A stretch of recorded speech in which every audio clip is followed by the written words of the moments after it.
Excuse me. It's a good start. It's a good start. Hey everybody, welcome to Tanked Up, a special episode because we're out on location. Yes. And you are?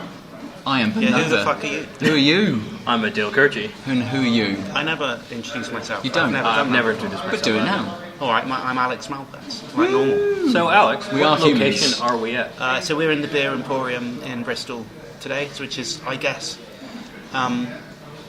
quite easily the classiest real beer place in Bristol. There's lots of beer places to choose from, but this one sort of has that edge on the classiness scale, and it's extraordinarily well stocked in different types of beer. So it's been a regular haunt of ours for quite a while. Yeah. Since Cam took us here quite a while ago, the first time. Years. Yeah. A couple of them. Yeah. And I had a chat with the manager and was just like, yo, doing a podcast, can we just come down and do it here for a bit and have some of your beers? And he said, yeah. So here we are. So that's why there's kind of noise in the background. It's not that busy, but yeah. So It's still quite early in the evening, really, for other patrons. I not suppose. early for us to be drinking though. It's quite normal for us to be drinking at this time of day. It's fine. 10 in the morning. It's well 9 away o'clock already. in the It's morning. clearly fine based on the apropos beginning sound effect, Exactly. which was done in post-production, clearly. We assume you know Latin, basic grasp of Latin. Don't know what apropos means. It's fine. Anyway, so yeah, on location, and we're drinking. Our first beer is a Byatts Vienna Pale Ale. So let's get stuck into that. It is. We've already started. I did have a sip just a Oh, minute I have ago, not. stupidly. So it's quite dark for a pale ale, kind of orangey in the light, but You don't get much on the nose. no. There's not much of a... No, I did exactly that. Basically, just because we're drinking pints instead of out of smaller glasses, both myself and Aadil have just smashed it straight up our noses. Classy. Keeping Yeah. it classy. That's how we drink every time. Anytime there's an open glass in front of us, Doesn't the nose straight in. mean how it feels when you snort it? So this being a Vienna Pale Ale, I'm assuming it's then going to be made with like noble hops, which are the sorts of things you get in like German or kind of Czech beers, or I guess Austrian beers as well. It's not big on the hops, quite malty. So noble hops is like Saaz, Hallertau, a couple of other things like that you put in lagers, you put in wheat beers, Okay. where it's the hops isn't the dominant thing in there. It is definitely a lot lighter than, So yeah, that's what than we're the pale used to. ales. It's very delicate. It's quite smooth. Yeah. It is smooth, definitely. Yeah. Very little bubbles. Carbonation for those uninitiated. Bubbles. Bubbles. And there would be very few bubbles for those pedants out there. It is good though. It's got a nice malty kind of body to it. Sweet, but not fruity. No, not at all. Sweet but not honey-y either. It's just sort of a very direct sugary sweet. Yeah, it's nice. Yeah, It is good. It's an easy drinkable kind of beer. Yeah. It's good. Yeah. So, as we always do, we're going to talk about games that we've been playing Yeah. whilst sampling these excellent beers. But we're recording quite early after our last episode, so I don't think we've played a massive amount of games. No, It's been and I've had Sam come back into town because she's away at the moment. So all I've done really since then is entertain my own girlfriend in my own house. that's a TMI. Oh, But I haven't really played that much. I haven't really played any games. I I'm think sure you I played a lot, but just not. Not computer games. I haven't played any computer games. Did you play anything? Oh, yeah. Any game We played, at all? so this weekend, my friend Nathaniel was also in town from Dublin, and we played Dominion, the tabletop Okay. card deck building game. Yeah. That's not a computer game then. No, Does but that he count said, did for- you play anything? Okay. I played the game. Yes, I played that. We did play a Not game. video game. No. So- I did record it, though. Did you? I record everything in the Okay. Nice. For Nice. months this has That's been not going true. on. However, it brings me to, we did TiVo the snooker, which is Yeah. technically a video game then. Videoed game. Yeah. Yeah, that's right. The apostrophe D is. I think we're getting into the weeds now. Yeah. Anyway. Anyway, Stuart Bingham won yesterday. Oh, you fucker! I was gonna watch it without knowing. Someone spoiled it for me because I didn't get to watch it either. The final, but yeah. I almost skipped to the final yesterday, like when you guys were out, and I'm like, I'll just finish watching. I assumed you were watching it live when I came in because I wanted to see the semis. Ooh. So anyway, good on him, Stuart Bingham. He's done well. Yeah, Sean Murphy. It's fine, but as my dad described him, fat bastard. Yeah. Anyway. Dear. So you've not played anything at all? You've not dabbled with something very quickly? Didn't sneak in a game of FIFA while Sam was in the shower? Obviously I played a game of FIFA. Yeah. Obviously. That's just standard though, isn't it? I mean, I'm not doing very well. I got demoted from Division 3. Oh, again? No. Yeah, I went back up to Division 3, back down. So it's an online league? Yes. So as far as I know, it's global. For anyone playing FIFA 14, is the one I've got. I was in Division 3 for a bit. So if you ever run into Bong Tutor on Xbox, that's my sort of juvenile... It's your handle. Handle, yeah. It's fine. It's a thing. I'm the Omniarch.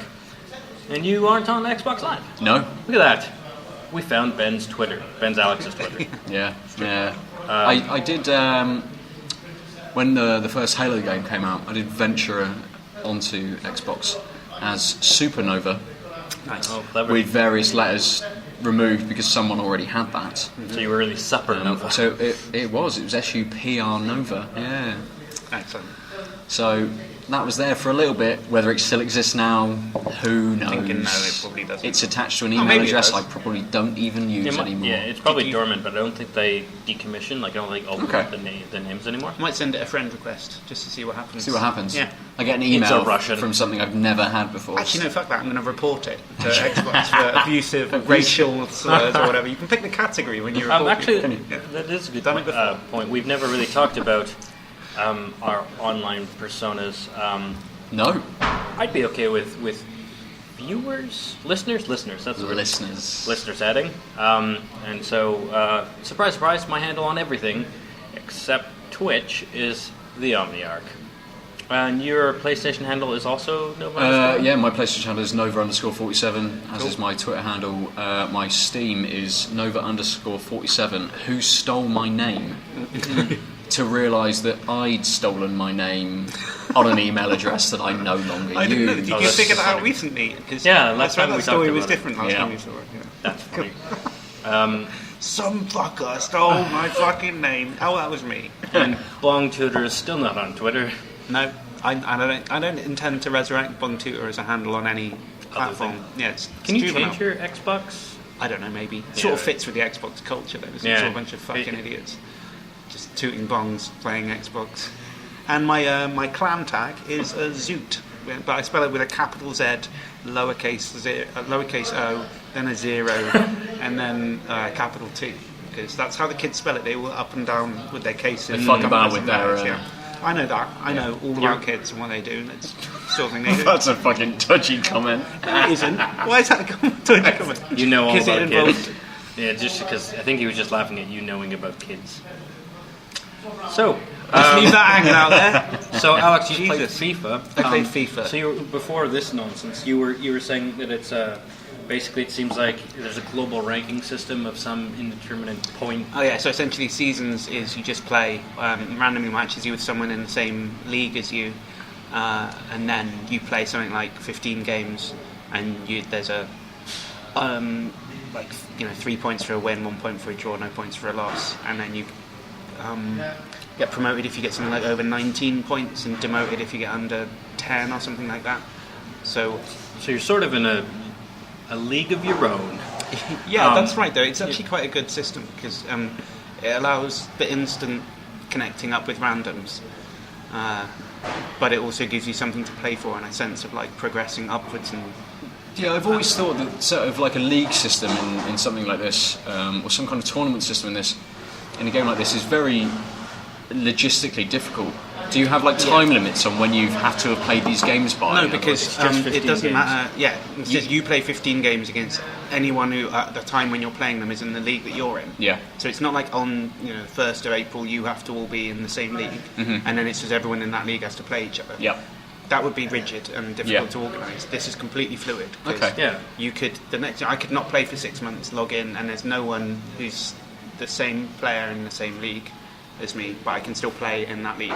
So it's I was saying it's a league of your own because you're literally just playing anybody in your league until you finish the season. And there are, unlike a football league when there's... I think there's 18 people online, is that right? 18. Just 18. Well, it's not... Yeah. So you've got almost a pool of hundreds, if not thousands of people to be able to play against. It's... yeah, I mean, I'm not sure if I believe when it says how many people are online any one time, but I've never really seen it go recently more than about 1,500. But then it isn't the most recent version of FIFA. Have you ever had problems getting a game, I guess is the thing? Like a match? Not very long. I mean, we'll wait a couple of minutes at the very worst. And then sometimes the real problem is just that you log in, it matches you with someone, they drop out before the game's loaded. And you do that a couple of times. That's the longest thing you have to wait for. But that's not on the system. No, that's just someone being a dick. Or someone... And I swear they have bong tutor out there. Yes. I swear there's... someone introduced me to this idea of a lag box. I'm not sure if this is a real thing or if it was... the guy who told me about it was into conspiracy theories anyway, but paranoid. He was a wrong tutor. But he was like, yeah, whenever I'm playing Call of Duty, I swear... the people I'm playing against seem to be moving smoothly through the game up until the point where I start shooting at them, then they start lagging, and then they kill me. And he was like, I swear they've got a lag box that they just kick in whenever they start receiving fire. I mean, I have heard the term lag box before. Right. It wasn't in regard to Call of Duty. Oh. So you've got a where your character model is. There is an area around that, whereas if you hit in any area around that, you will score a hit, and it would move dependent on your internet connection, where the actual character model is based on their internet connection and things like that. But it's not anything I've actually looked into to know whether it's a real thing. Maybe that is the conspiracy. I thought it was just a misogynistic, derogatory term. Always lowering the tone, aren't you? Podcast about beers. Someone's got to. Nah, I thought that's why. I thought that was the niche I filled in this group. The tone was too high in the first couple episodes, and that's why you brought me in. Too highbrow. It was really highbrow in the first couple of episodes. But I kind of get the feeling sometimes that I'm playing against someone, score a couple of goals early on, and then they think, fuck it, I'll switch the lag box on. And then it's stuttering, guilty and stuff, and then I think I'm going to jack out because I don't want to play a game against someone who's... Like, I've only ever heard term of lagbox being something that exists within the game as a parameter of where you're able to, score a hit, say, in Call of Duty. I've never heard it being used in some sort of something that someone turns on to, be able to change deliberately interfere with their internet connection. Yeah, because you both need to have. I mean, like your game is going to be as fast as the lowest guy's internet connection speed, and if you jack out of a game, you lose the game. Yep. Yeah. Or I think it's either you just lose by default, or it chucks 3 goals onto the other guy's score.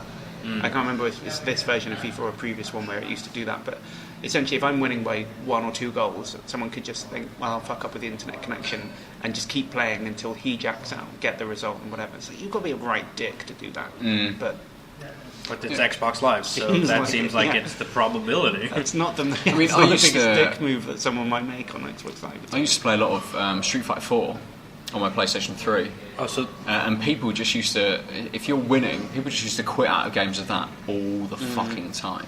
And I mean, it's not something that I did, so I don't know the consequence of it. But I assume with something like Street Fighter, if you jack out, you lose the match. Did you get recorded wins as the receiver of the jack out? He said, realizing what a great turn of phrase that turned out. Jesus Christ! We have one comment play that's not. I don't know. I don't remember, man. I played this. When Street Fighter 4 when it came out, so was it 2 years ago, something like that. So yeah, too much time has passed to remember the minutiae of. I was actually just talking gaming. with Aaron about, because he's a fighting game aficionado of the Street Fighter variety, about how online play is basically a dead space for fighting games. Is a dead space for the elite because their reaction times are much faster than standard network lag. Right. And they memorize. So they preempt what's going to happen. Yeah. So apparently, in fighting games, especially Street Fighter, the cues to what moves someone is doing is in the animation, but usually more so the sound. Okay. So a sound cue and an animation cue are what you respond to, and if you wait for if you're at a 250 millisecond lag, apparently the elite players are under 100 millisecond response time to these cues, so they'd be 1.5 times late online, so they just don't do it, which is why Street Fighter tournaments ended up being a bigger thing. Yeah, stuff like events, the Evo tournament and stuff. Yeah, because there was actually a play difference live, while in first-person shooters, it's just a different beast. Yeah, I did see an article, and I can't remember whether it was on Kotaku or Polygon or something like that, and they tracked the eye movements of one of the Street Fighter pros to see exactly where he was looking on the screen whilst he was playing the game. So they could see where he was looking for cues on certain characters and things like that. It's quite interesting to see how somebody actually figures out the game. If we can find it, we'll put a link in the comments on YouTube. YouTube. Search through my browsing history. Oh, presumably there's a comment there. No? I was thinking of a comment, definitely, but I think that's just too low-hanging fruit. No, fine. Fucking hell. I've lowered the tone lower than you would go. Jesus, on that bombshell, should we have another beer? Yeah. We should. We have one lined up for us already. Yeah, let's do this. And this is the fuck is this again? I forgot. This is the Magic Rock Ringmaster, which is original pale ale. Original pale ale. So I'm thinking this is going to be an English pale ale. By original, they mean it's not a new wave American pale ale. So I'm thinking this is probably not going to be that hoppy either. But I'm guessing, I might be completely wrong here, but the last one was quite malty. But this is probably going to be much more residual bitterness going on in the aftertaste. So that's my prediction. Let's see what happens. So there's no we normally have the nice glug glug glug glug glug pouring of the. We don't have that now. It's already poured. Maybe we'll add it in post. So color, it's very. I can make the noise now if you like. It's very manufactured apple juice in color. Yeah, it's like lager color. Yeah, it's as light as beer gets. Yeah. I think the problem is with the nose with a lot of these, because they're coming out of a tap, you don't quite get the same nose that you would do out of a bottle. Well, and because they've been sat here for a minute or so as well. The other thing is, as you mentioned, they're filled to the top, so there's the smell will immediately dissipate. Yeah. Oh, shit. Just spill it everywhere. Yeah, you guys, it's embarrassing taking you guys out. I can't take you anywhere. Jesus. Put my nose in it, throw it all over the table. Snorting up here. Anyway, so that's surprising. It's not quite what I was expecting. It's not really what I was describing. No, it's not bitter. Sweet. Really. Sweet, a little nutty. Nutty, yeah, good. Yeah, there is. I can really light. Getting a little bit of honey from that. Mm-hmm. Yeah, that's a sweetness that is definitely honey sweetness versus whatever the last one I just said sugary. But not caster sugar or icing sugar, just plain Demerara. It doesn't blow me away as a beer. No, I agree. It's a good quality standard beer. Like if someone was very easy. It's easy to drink. It's the sort of thing where you might go to a random, you're in a random place that you don't know that well. You go into a sort of country pub, but it's a real ale pub. Sometimes you find these random ones. It's it's a camera registered pub, and they have some random local beer you've never fucking heard of, and you just go, give me a pale ale or whatever, and they pour one of these out, and you'd be like, that's quite nice. It kind of tastes like this. There's nothing wrong with it. It's a sort of standard British beer. I suppose it almost is. Yeah, exactly. Nice, it is almost what you think of as a standard British ale. That's what pale ale. That's what I'm saying. It's like it's the drawing of a beer. There's something in the mid-taste that's a little unique, and I can't quite place it. I don't know, I was going to say it's got a sort of a very light but lingering aftertaste. There's something that just sort of sits at the back of the throat. But right when it's on the tongue, on the way down the throat. Yeah, before the honey flavour. There's What is that? It's the hops essentially. But I mean, I don't know how to describe that. I can't. It's reminding me of a specific taste that I can't articulate right now. It's hard articulating hop tastes. It's difficult because they say this is with the malt tastes. We naturally have words to describe them, like bready or I don't know, like bitter or some sweet. The different types of sweetness. We have lots of words for these things already, but like hop flavors, distinguishing between hop flavors, people find it very, very difficult to do that. So we make life difficult for ourselves by always drinking pale ales, where the hop profile is the thing that's dominating the taste. Maybe we should drink fucking brown ale and horrible. Possibly. I mean, we have easier. We have changed our Honest Brew box, Profile. which we normally drink, which we're not drinking this week, obviously. No, that's right. Yeah, fair.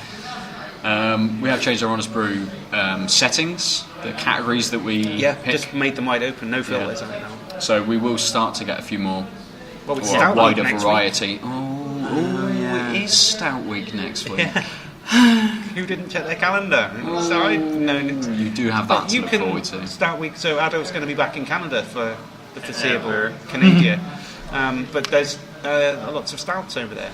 Not lots of stouts, but yeah, I'll track down a stout for Stout Week. A stout? You should have 3 stouts. Oh, so we're gonna test. So you'll have 3 beers, and you two will have 3 beers. Exactly. That's right. We'll see what happens. I'll see what I can. The drunken Aadil show. Fuck you guys! No man. It's Like this one tastes like this. I'm not that bad when I'm drunk. No, that's I'm more fine. shambling. It's anything. normal. It's just all the time like that. The fuck you guys. No, you forgot the. Well, you don't like my innuendo or my puns? Fuck you guys. That's the way it goes. Anyway, Ben, what have you been playing? Like Alex, not much. I had a very busy bank holiday weekend doing things. Fitting doors and stuff. Exactly. So, Ben's a unfortunately... handyman when he's not drinking beer and playing computer games. And working. Yes. And working. Well, his work. He's Well, paid. his other work. No, What? I don't get paid for this. No, I mean, you like, don't get paid, obviously. cash in hand It's type not of cash in work. hand. What are you talking about? If there's anyone who works for the HMRC or whatever, that's not.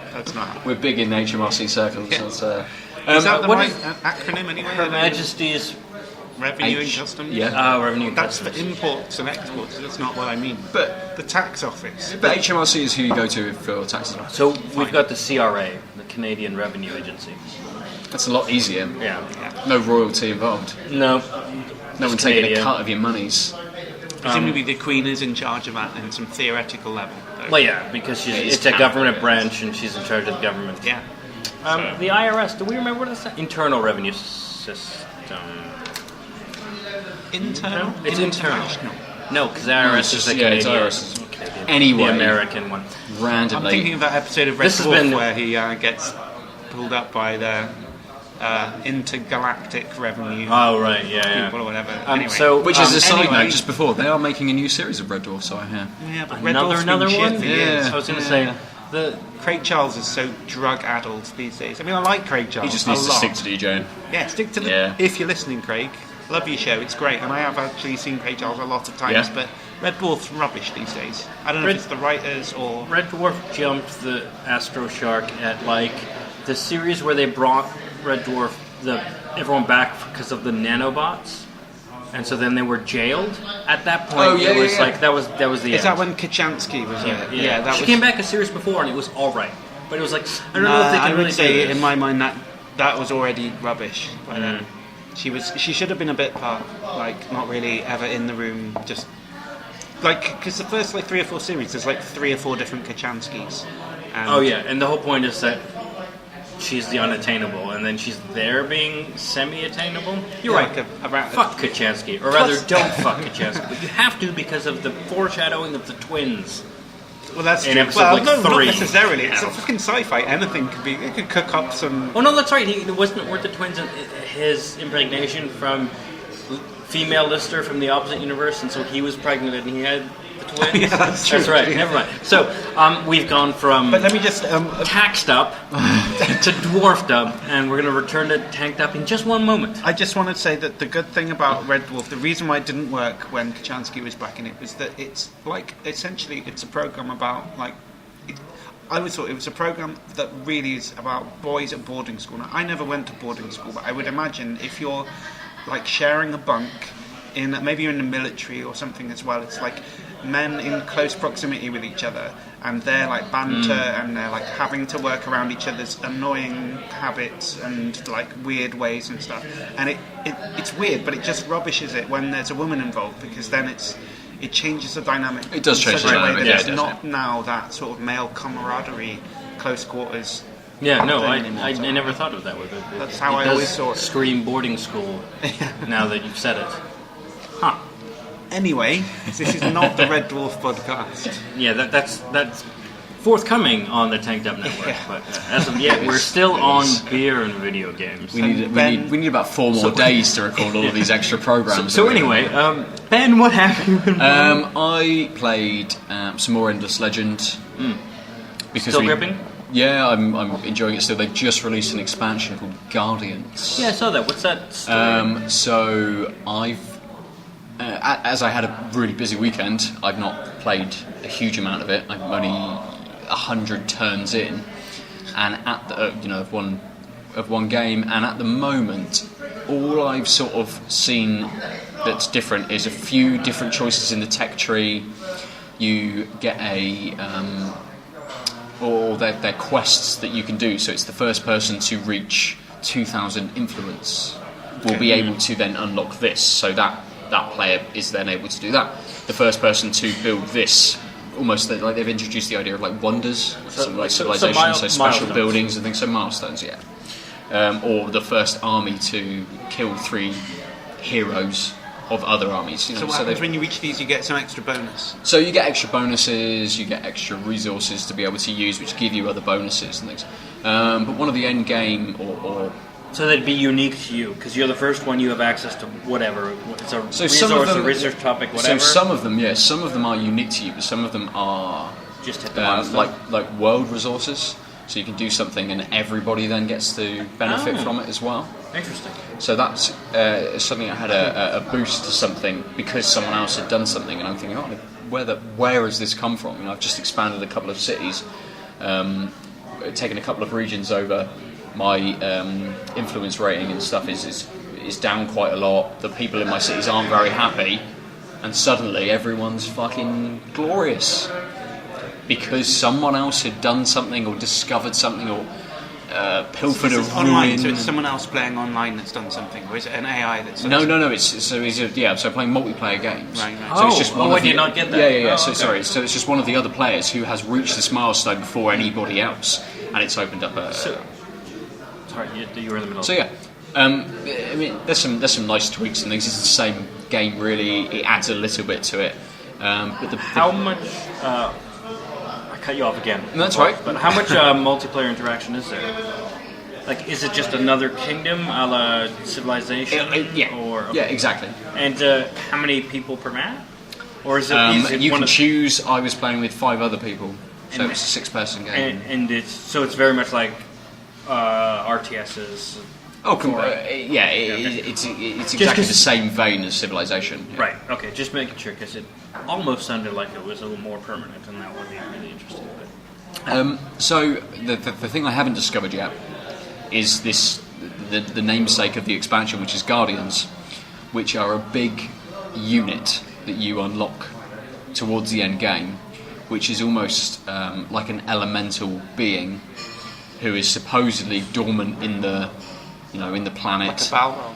Yeah, almost. You unlock them, you get their powers, and they're sort of army-destroying units. So if you've got one of these, you're looking for something like a supremacy victory. You can just fly around with them and just destroy cities and armies and things like that. So I guess I've not discovered that because I'm not playing it quite in that way at the moment with the race that I've chosen. But I'll play it again for the rest of the week just to discover a bit more about the expansion and what it does. I mean, it's I think the expansion was about $6.99. But for $6.99 at the moment, early game, just the one playthrough at the moment, it hasn't added a huge amount. So I'm not I wouldn't say, unless you play a lot of Endless Legend, to pick it up. How much was it? $6.99. I'm sure you said that, but I was... Yeah. So it's So not... how much was it? $6.99. To be honest, you said race, and my brain went to races and racism, and then my brain went to Mario Kart, just Nintendo's condoned racism. Or race warfare, actually, is what my brain went to. That makes more sense. Race warfare. Yeah. I fucked up the joke that I got distracted by instead of listening. Nintendo condoned race warfare. Yeah. Anyway, $6.99, you say? $6.99. Wait, hold on. How much was it? I don't know. I'm blanking. I can't remember. £5. But I mean, the main game was about. Now I am actually blanking. I don't know how much the main game was. If you already own it, no. I mean, it was cheap 3 weeks ago or whatever. Exactly.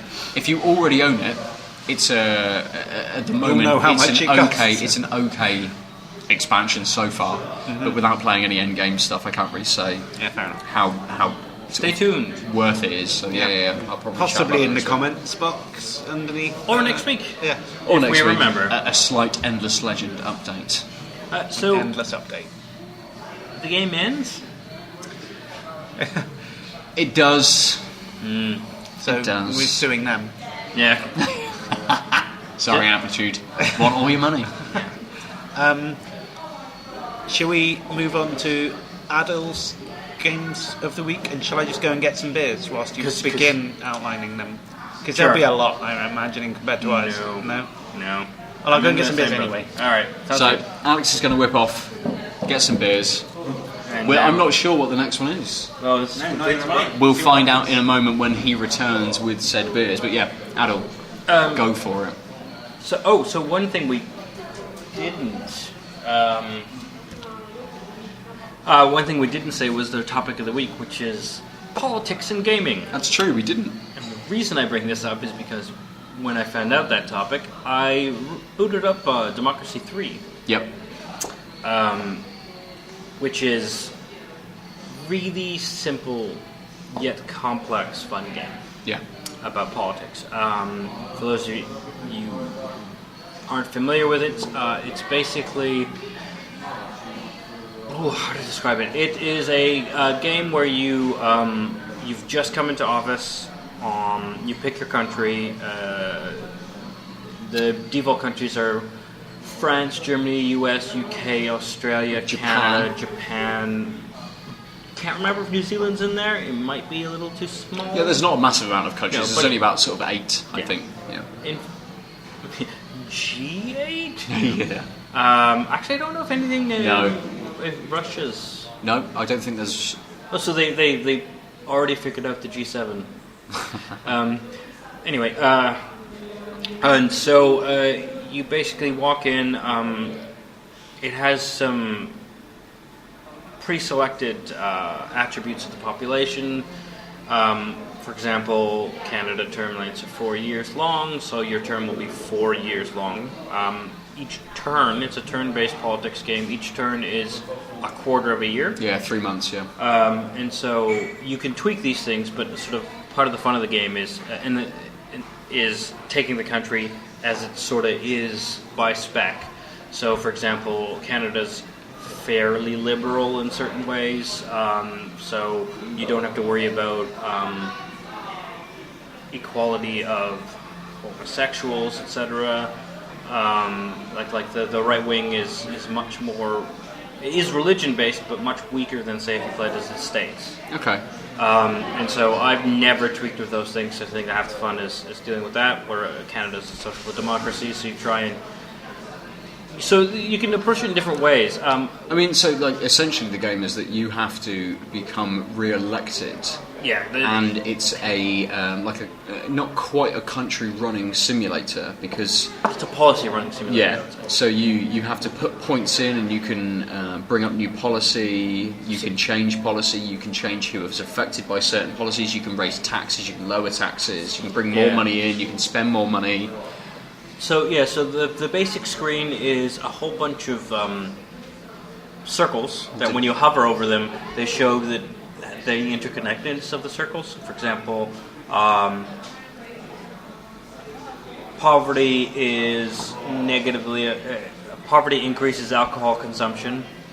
And is affected by homelessness. And it's affected by crime. And affected by tax. Yeah, so almost every bubble, it's just a set of bubbles. And it's almost like a giant web, isn't it? Yeah. Yeah. But all the connections are blank, so it just looks like individual bubbles until you hover, and then you see the connections where if it's influencing the line that connects them are arrows pointing towards what it's influencing. If it's influenced, the lines are pointing towards it.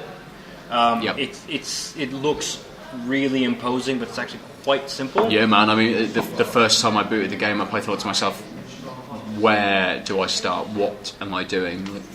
And you start to... You very quickly pick it up and very quickly get a grasp of it. Yeah, and so like things in Canada, the environment's a big thing.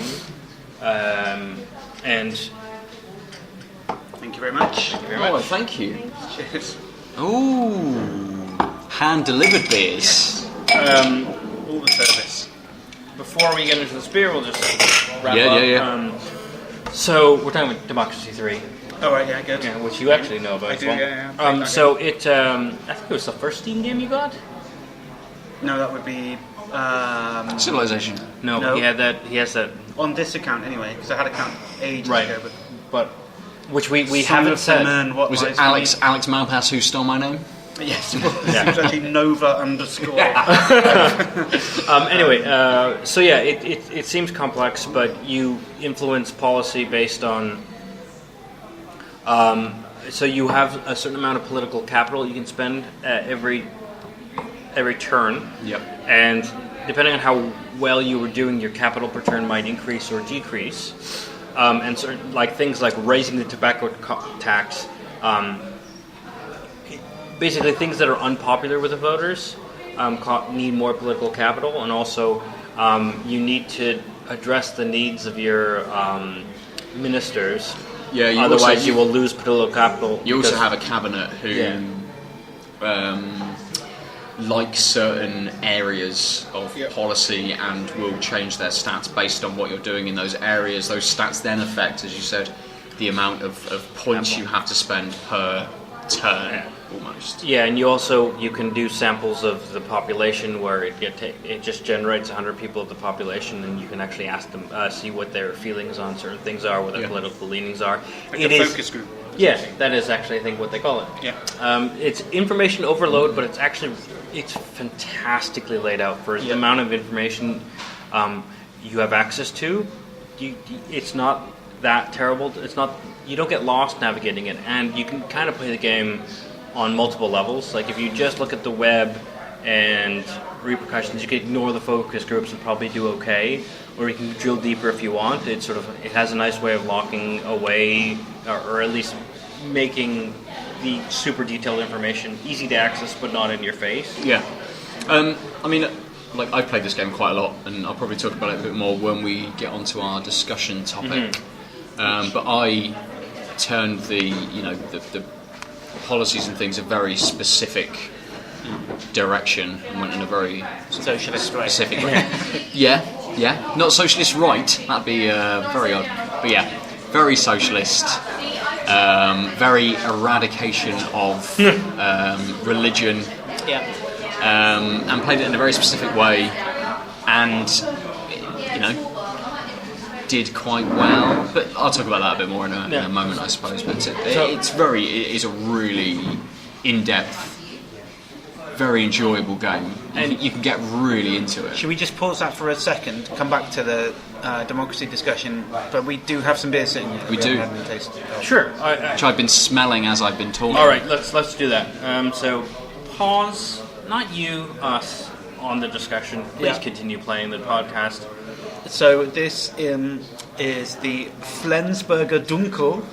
I like saying things with a sort of vaguely Germanic Austrian accent. The Dunkel. So a Dunkel is the sort of beer that you'd have in an Oktoberfest kind of setting. Very Munich-y. Yeah, Smells good. Exactly. So there's almost So this no is going head. to be. This is going to be. No head whatsoever. It's carbonated though. This is going to be weird. Yeah, it's It gonna be looks different. like If you've never had a iced tea Dunkel colouring. before.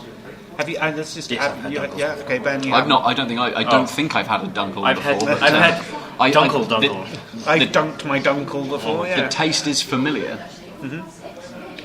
It is. It does have, like you say, there is almost a caffeine element to it. I do almost get a Caffeine element. Caffeine or almost- coffee? I suppose quite a coffee sort of I was going to say it's that very it's that- light. But Or it could be a little burnt toffee at the end. That Yeah, sort it of, could be, yeah, The same. yeah. That whatever is the intersection of those two tastes is exactly what's in the Dunkel. It's like a two-stage effect with the flavour. It very much changes. The does. aftertaste is. Can't put my finger on it.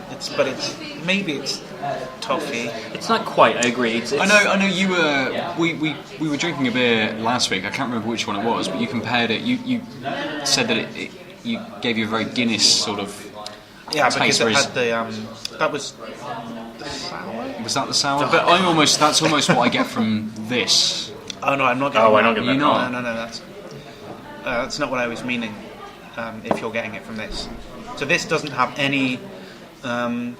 So that is the like very dark malt, kind of chocolate malt flavour. So it's like roasted. Oh, I see. I kind of see a little bit of chocolateness, but I think it's the same sort of coffee. Toffee. Yeah, so chocolate malt doesn't taste like chocolate. So this is a classic like homebrewer's mistake of thinking, I like chocolate, I'll put some chocolate malt in, and then what you end up finding is they're like, oh, this tastes really fucking like a Guinness or something. Yeah. And that's not. Guinness does not So taste more like of a chocolate. roasted sort of. Yeah, that's what I was thinking. Yeah, Coffee, yeah, yeah. right? Like a roasted coffee or a burnt toffee. There's some. It's really potatoes. irritating me that I can't No. get to that. Not roast potatoes, no. Oh, a little rosemary? No. Although when you roast potatoes, rosemary's almost never a bad idea. There's something very, very pronounced in the beginning of the taste, which is like Yeah. like I think the thing is as well, because it's served quite cold, yeah. it sort of masks that first That's sip, true, I doesn't it? There's a little bit of apple almost. Yeah. The sweetness of definitely, apple right at the beginning. Yeah, Not that's the right. full apple taste, but the sweet part of apple. That's definitely true.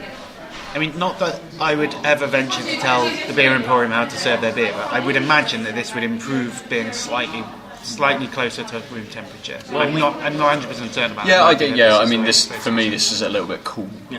Well, why don't we continue our discussion and maybe loop Okay, back? fine. Yeah, so unpause the democracy discussion. I was actually close to finished with it. Okay. So the one thing I was going to say, after Ben described how he was making his own personal socialist utopia, Nice. which is what I immediately did for the first 7 rounds of playing. Yeah. I don't know if you remember, Alex, but the first 3 times I played, at various points of my first term, in Canada we don't have term limits, which is a really neat, actually nuanced sidebar. It will take that into account. So the maximum length of an American game is 8 years. 'Cause Right. It's a So that's 2-term. all you can run for. Yeah. But in Canada it's indefinite. That's weird. Yeah, there are no term lanes. You don't have term lanes here, do you? I mean, I don't think we. I don't think you do. I don't either. think we do. I thought you were just as weird as us. It just Yeah, doesn't come out. I don't think we do. And I definitely played the game. Definitely played Democracy 3 and was voted in 5 times. Yeah, that sounds. I guess they would have checked it out. But So I would imagine if they're, I don't think there's ever been a prime minister that's had more than 3 terms. Right, but you know but- why?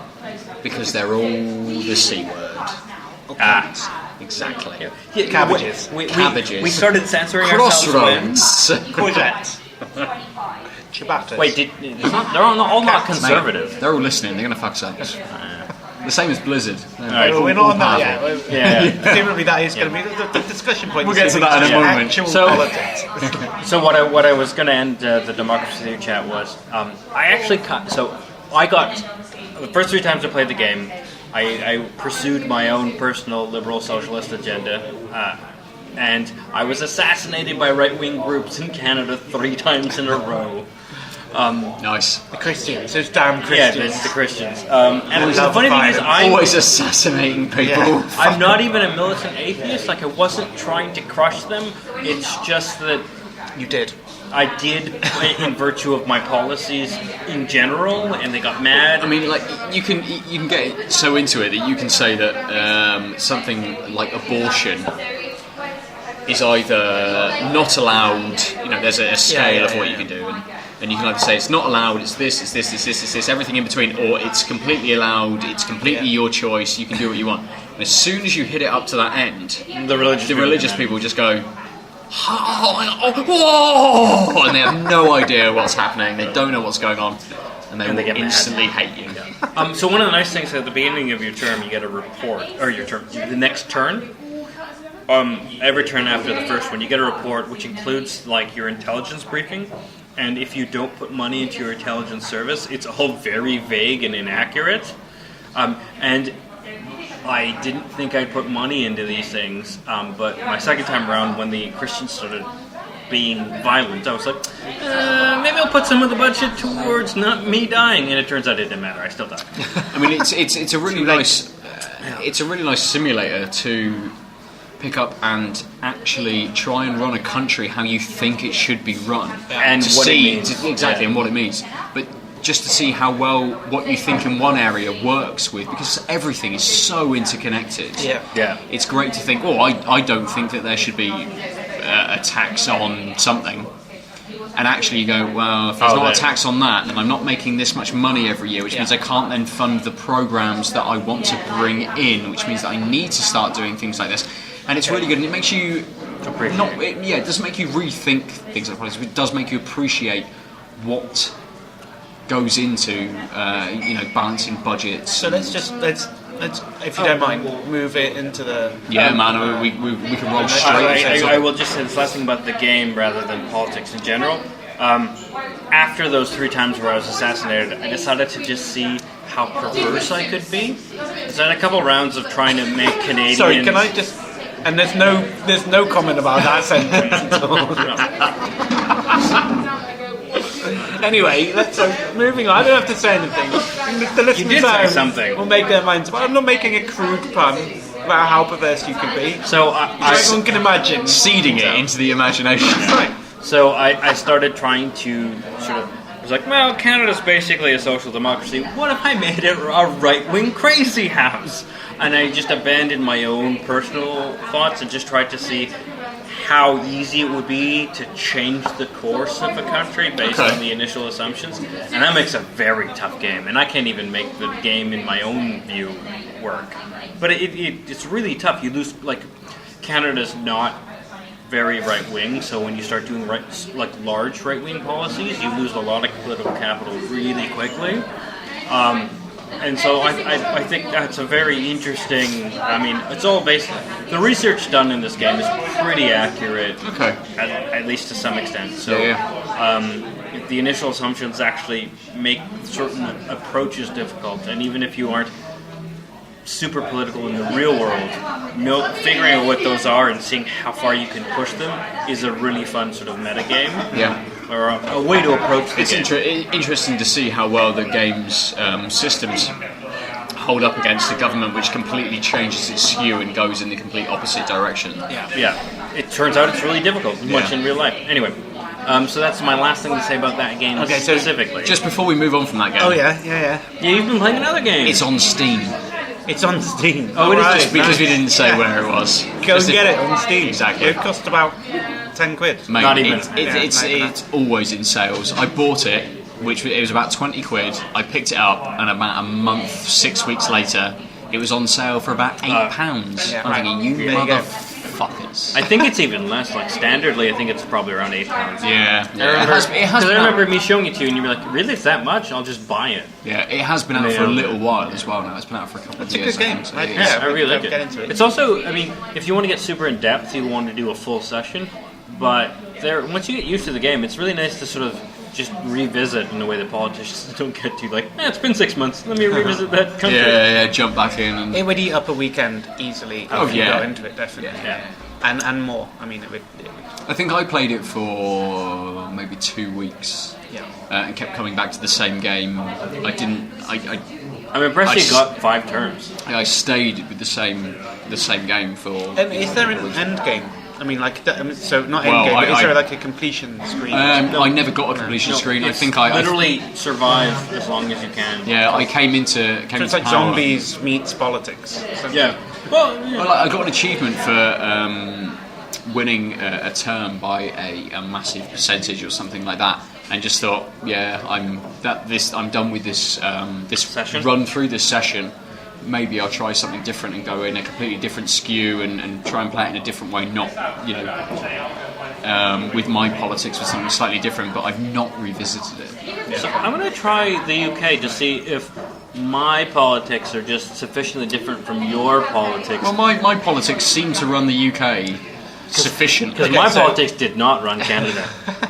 So I was thinking that as a segue into, I'm not really sure what the theme of today's podcast is. Politics. Is it politics or is it politics and games?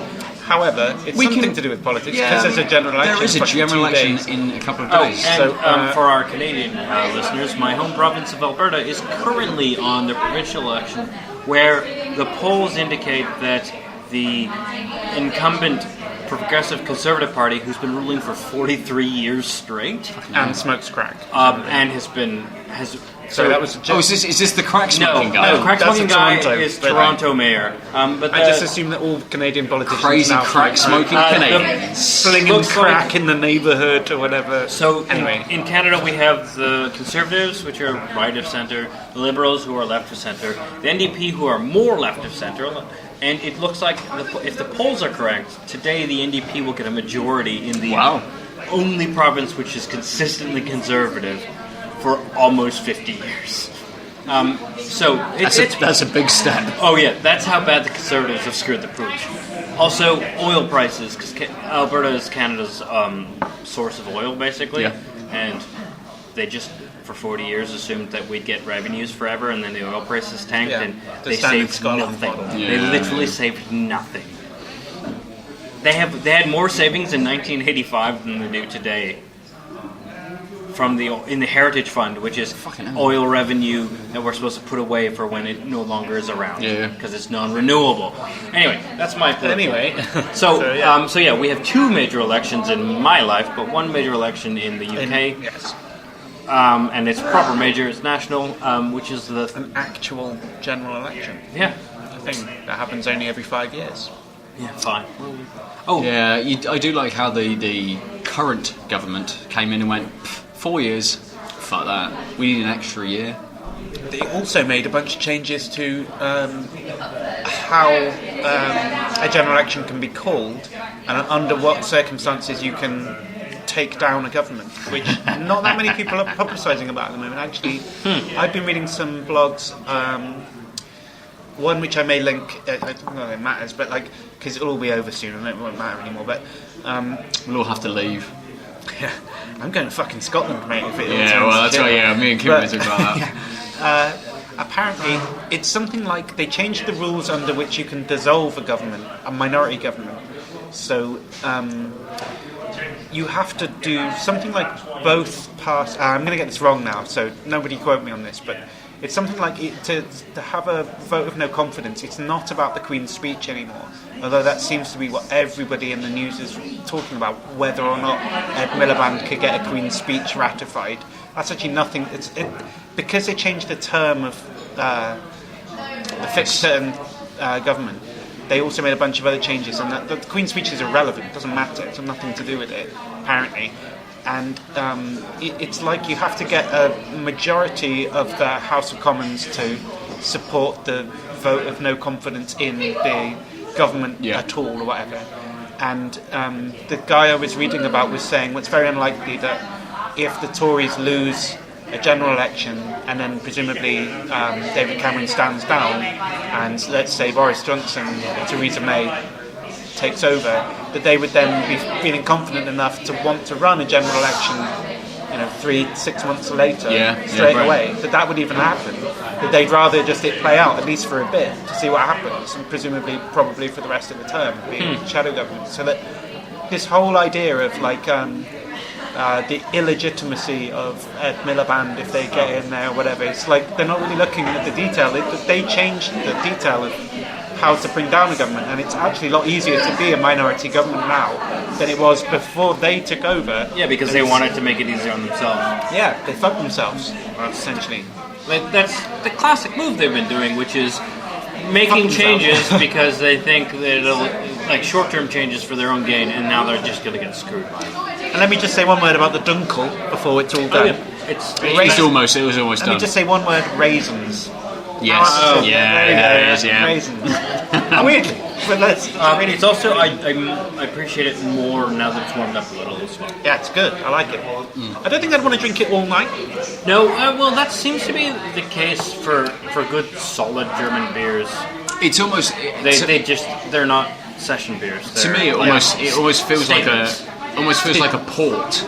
You almost want it at the end of the night, something to finish on. Yeah, it's got a kind of porty kind of. Yeah, not quite as much as maybe like a stout. No, but definitely in that it's definitely in that school It of heads towards I'm that way. changing. It's more raisiny than us. Yeah. There's not enough stout or raisins in it. California raisins, all singing, all dancing, sunglasses and all. I had Regular German raisins. That's the scene. the full Ich bin collection. ein Raisin. So I don't know if you. Did you guys have the California raisins? I don't even remember what. We have the TV California program. raisins. No, but did you have the collectible mini things from some fast food race? No, I don't know. I'm quite happy to say live on a podcast. Live on the internet. I've never collected anything. I've never been a collector. Pokemons, whatever, all these I things. find that Beer bottles. Don't really collect them, I to suppose. fill them with my own home brew. You have no books, no songs. I have books. I mean, yeah, but books that I've read. I mean, I'm not. Collectors collect like all of a thing, right? They say No, that's a. There's like a difference football between cards collecting a or thing. Pokemons or whatever. They're not just I've got some Pokemons, therefore I'm a collector. Collectors are people who like they get all of it. Oh, set, so you mean obsessive? and they're like, I didn't realise that the Frank Lampard fucking football card thing. I can shiny. get that, and I can swap 3 of my Roonies for the. Well, I never cared about that. So fuck it. Who cares? Yeah, I don't think there's anything that I've really got into collecting to run amok video and go games. completely in the opposite direction. I'm going to bring it back to video games. No, that's what I collect. Yeah, I think we all know that. I have 399 games on Steam. How many have you played? 398. Yeah. No, not quite that many. A lot of it is I do Collect things. I do collect them. I also collect movies on digital files of movies. I'm just gonna leave that hanging out there as well. Yeah. Obviously That's from the what you said to her? from the DVD release. Touche. Touche.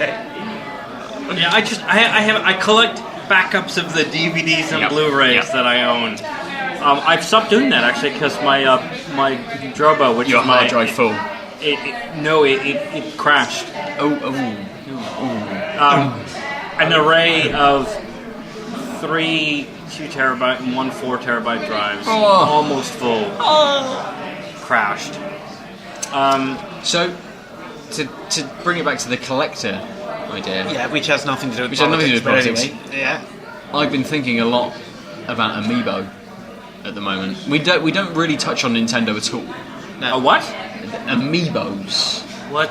So Amiibo, right? Both of you are assume that's shrugging a at thing. me. So Amiibo are small I assume you're not making this up statuettes. now. No, they're small statuettes of Nintendo characters That you can wank to? with an NFC chip in, which you a hold what on chip in? an NFC, a near field contact chip in.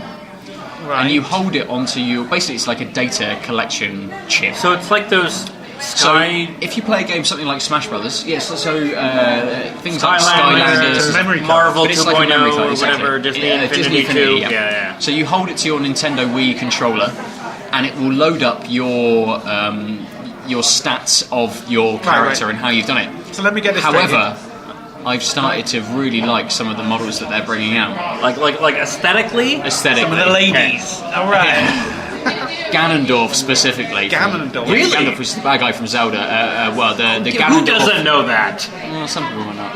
I don't think I've ever played Zelda. I've never played Zelda. Okay, we're gonna get you an emulator and Link to the Past. So The best one. but I'm in Zelda, Schmelda. Zelda's not even important. Zelda just...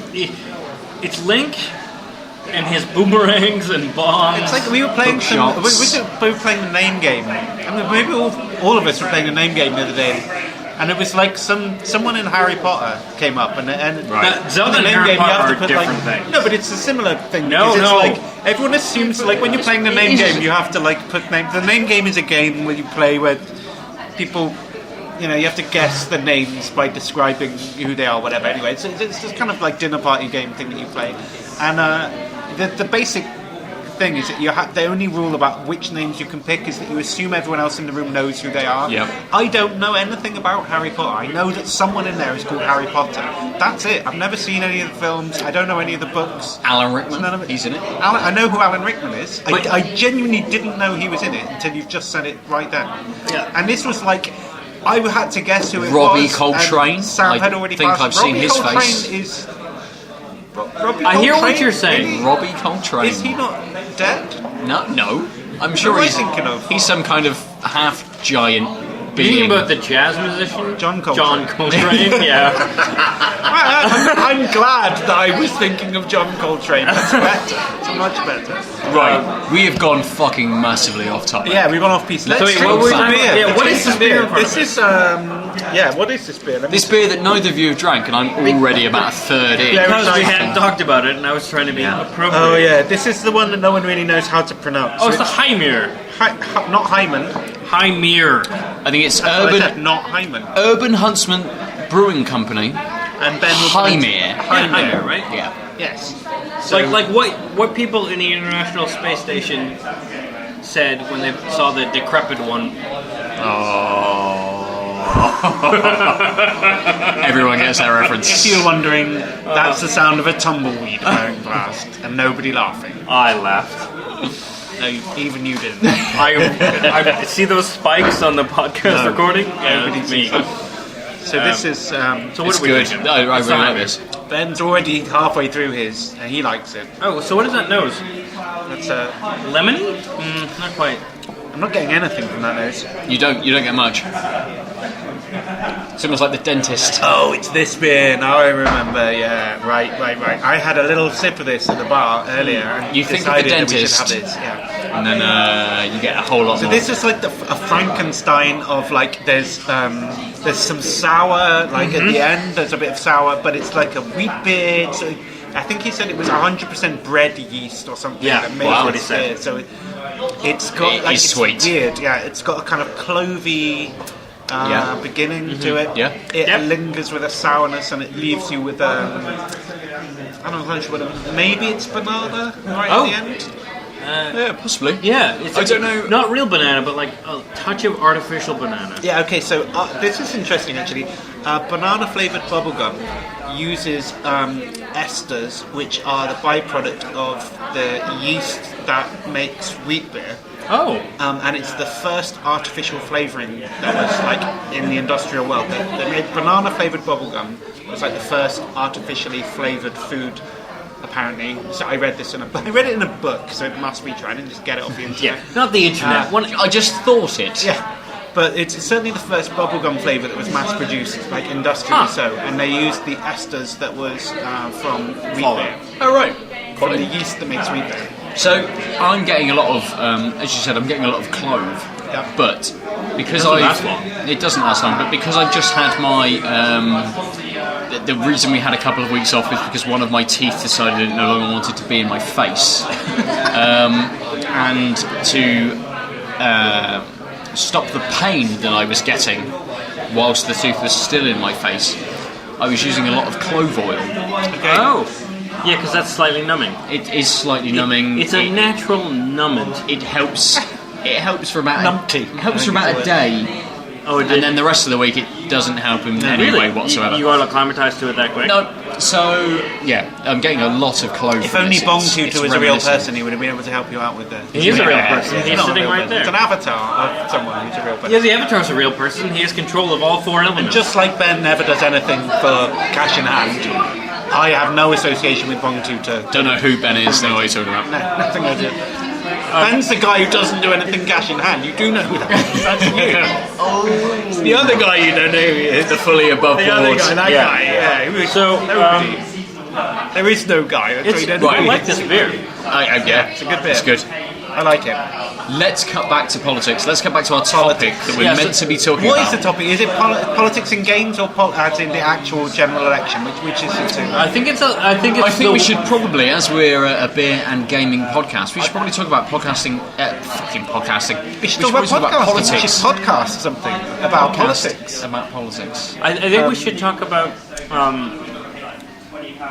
politics in games and then bleed into our general politics, because that's going to happen anyway. I think what we're going to do is talk very briefly, because we have hit the hour. We've already gone over the hour. I think what we're going to do is talk in a meta level about what we're going to do for a bit, and then that is what we're doing. Like weirdly structured. So, Ben, you sent an article which hopefully we composed. Yeah, so there's a Kotaku article by Kez McDonald, which highlights that basically politics in games is essential. And it's unavoidable. It's unavoidable, and that everything that you fucking do has a link to politics. Can I just say that even in his own article he did say that discussing the politics of Mario is pointless. Not every game is political. It's not except unavoidable. it's tassels and imperialism. But yeah, it's a stretch. Well, actually, there is a feminist reading of Mario as well, of course. How is it feminist? The only female. There's a feminist critique of Mario, which is that it's not fucking feminist at all. It's in fact, which is a political viewpoint of Mario. Yeah, exactly. So Mario Kart is probably the most feminist thing in the Mario universe, because there's no real difference between the characters. You treat Daisy and Peach the same as Toad, who's even a real person, and a lizard monster. The Ben who does cash in hand work. I'm just saying, it's not a real person. Just like that, Ben. So I guess there's that, but I think Mario's probably not the best place to start. We'll try and post the link. But I really enjoyed the video that was embedded where they pointed out the inherent politics of civilization, because I personally hadn't really thought about how it's just imperialism writ large. Like, it's obvious in retrospect, but I hadn't thought about the embedded politics. All sort of strategy games like that are all about control and domination and military might, and putting sort of what's important is great people, physical material advancement, etc. As a counterbalance, I've talked about, I don't want to talk about too much because I've mentioned it before, but the Rise and Fall mod for Civilization 4, which is the pinnacle of the Civilization series. I don't really talk much about the mod, so feel free to... It's called Rise, but it's the guy's surname is R-Y-E, like it's his R-Y-E apostrophe S and Fall. As if it's like mimicking kind of Gibbon's Decline and Fall of the Roman Empire or something. It's like this rise and fall as civilizations come and go or something. So, given that it's got that built into it, it's somewhat less imperialistic in the sense that if you so in normal civilization game modes, expansion has no limits on it. The only limit is that you then have to cycle through, make a granary and another granary and another, as you cycle through all of the cities that are asking you to build a building in there. So tedium is the only limiting factor. But in Rise and Fall, there's a sort of stability factor, which is like the thing that was a sort of touted game dynamic that they'd introduced that they were most proud of. It is somewhat irritating in the sense that like the precise parameters of it are so complicated it's very difficult to stop when your civilization becomes unstable, but obviously expanding massively quickly makes your civilization much less stable. So if you take over like I don't know, you conquer the Persians or something. If they've all been Persian for ages and you just suddenly take them over, they're going to hate you for ages. And if that's half your empire, suddenly half your empire hates you and your stability goes down. So it means it's really difficult to actually break out of historical reality. So as you would assume it would be. Right. So I mean, take Alexander the Great. Expands massively, takes a huge empire. As soon as he goes, the dominant figure, it all breaks down into chaos, and there's loads of or if you take Genghis Khan, it's the same exact thing, but with on a much bigger scale. But it doesn't last 2 generations, and then it's all just gone again. So this is what mimics that very well, and I like that. This is one of the things I liked about Endless Space, actually, was that it had this expansion fatigue built in. Right. That's exactly the way to describe it. Because Endless Space isn't attached to an actual history, you don't have the sort of religious, cultural variables that you do in Civilization. It's just a blanket. People are tired of up and getting over to a new country. It's the same with Endless Legend as well. Is it? Yeah. And I really like that. I think that's the reason that I continue to play, because I'm pretty quick to turn off from 4X RTS. If I'm playing by myself, I find the premise of them really fascinating, but a lot of the execution I just get bored with because it's grander, and Endless Space drew me in because I did the standard move and then it punished me for it because people don't like that much change. And I was like, people don't like that much change. So I'm going to have to take a look at this Rise and Fall. Cause, it's fucking great. That's the reason why I installed it on the and that's Windows. Civ 5? Civ 4. Civ 4, okay. Yeah. And apparently the guy who made it has made the world map. You can look at it on his website of the Civ 5 engine running the Rise and Fall world map, really? Which is cool. But it's not out, and it's been since 2012 or something where he's been saying, I'll definitely make this mod, it will definitely come out. And it's free, obviously, because it's a mod, it's not organised in any sense, you can't buy it. And he hasn't been, you can only get Rise and Fall in the PC version, not the Mac version, for example. I believe it's only available on the PC version. And that's just because it's a mod, and the engine happens to be not as flexible. Some mods just work. I think you could write the mod on the Mac, but it just means writing the code out again. Yeah, but that's what I mean. So some engines you can just immediately port between them. And it happens to be the case that Civilization has some base calls that are OS level, so you can't do that. So, in the interest of this not going on that much longer, as it's already 70 minutes long, this podcast. Standard average size, I think. So I guess, shall we? What I wanted to say about politics and games, reflecting that video that I saw, is yes. It's pointless to pretend it's not there. Yep, I agree. And what I really liked was the dichotomy of if you want video games to be art, it follows that they're political, or they're not art and they're apolitical. And we're just at a point of maturity in the medium where it's obvious that we can say real things, and in fact, no matter what we do, we say real things. So even in your generic brown shooter Call of Duty thing, there is politics built in.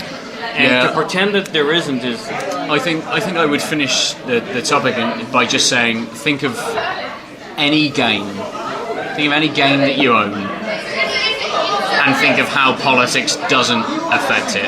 Super Hexagon, the most apolitical game ever. Fuck yourselves, we're done. I like how I just undermined my own point. Because Super Hexagon's amazing. I think this is really secretly Super Hexagon. But any game that involves people rather than triangles in a hexagonal world. Any game that involves Then we get back to Thomas Was Alone, where it's all shapes and it's all politics. Politics are just emotions.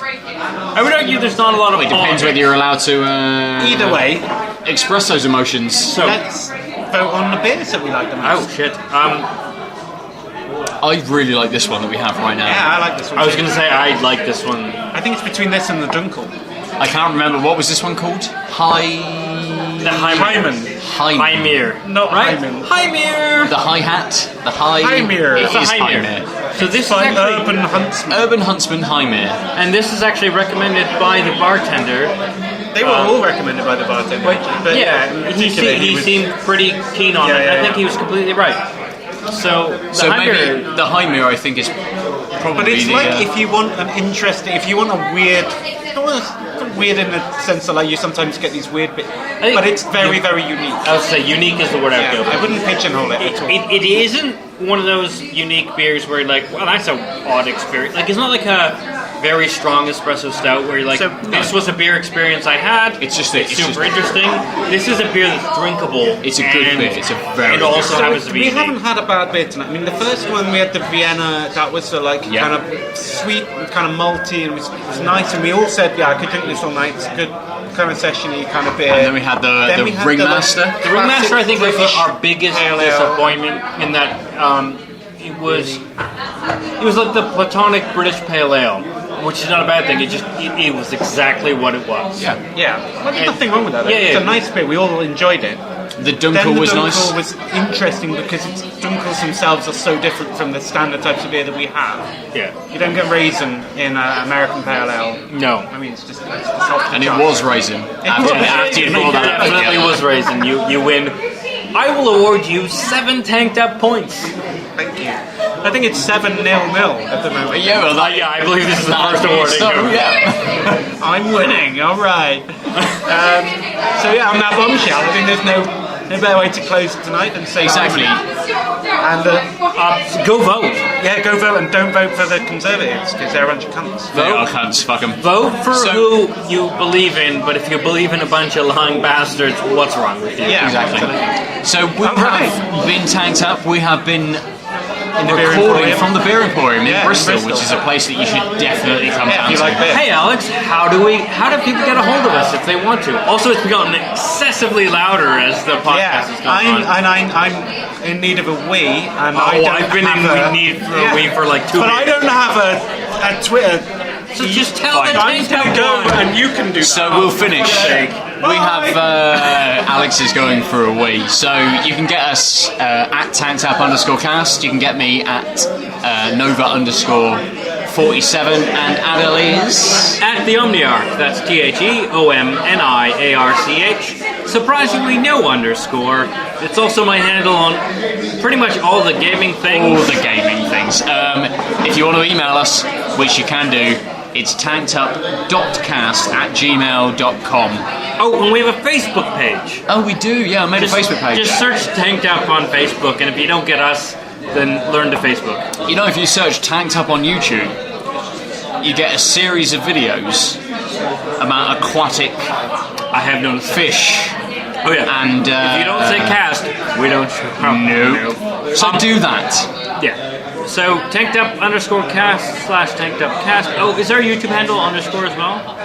No, we haven't got enough subscribers. Once we get enough subscribers, they give us a specific YouTube handle. At the moment, it's numbers and letters. Really? Yep. However, if you search Tanked Up and go to channels in You'll your get us. filters, we are the first one that come up. So you can do that instead. So this is me, Aadil Kurji, signing off from Bristol. The next time you hear from me, I won't be local, and we're going to try and figure that out.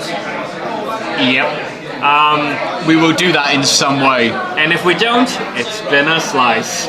Cool. Take it easy, guys. Ta-ra.